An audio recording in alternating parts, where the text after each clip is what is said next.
The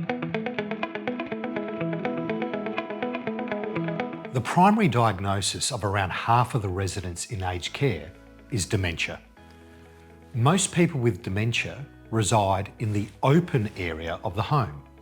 However, a small number of residents live in the Memory Support Unit, or MSU, which are offered by most, but not all, aged care homes.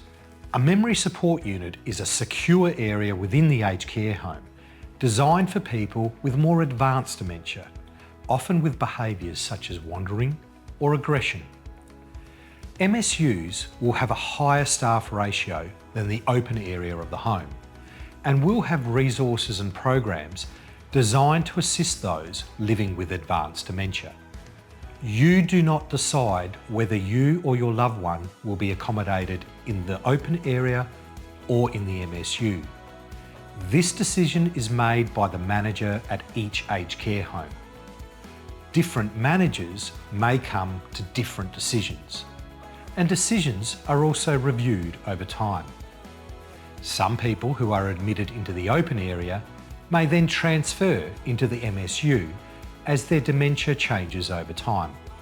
It is important to understand that accommodation in an MSU, which is usually keypad secured, is considered a form of restraint.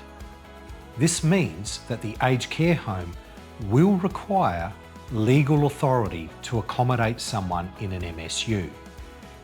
This authority takes the form, in South Australia, of an Order for Special Powers, Section 32, from the South Australian Civil and Administrative Tribunal, SACAT. If your loved one likely requires admission into an MSU, then you will need to go to the SACAT website and apply for a Special Powers order. Finally, there is a small cohort of people whose dementia causes them to be persistently violent or antisocial. Unfortunately, this means they may never obtain access to aged care. Due to the huge shortage of aged care beds, aged care homes have the luxury of being selective about who they accept as a resident. Therefore, they are choosing not to accept people who may pose a risk to other residents and staff, and who require lots of time from staff to assist them through the day.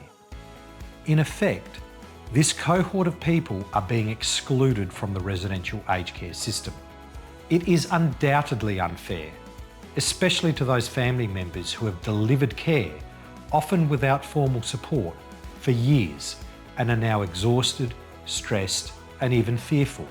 However, this is a complex public health and public policy issue that will require deep thought and much greater funding by our officials and leaders to resolve.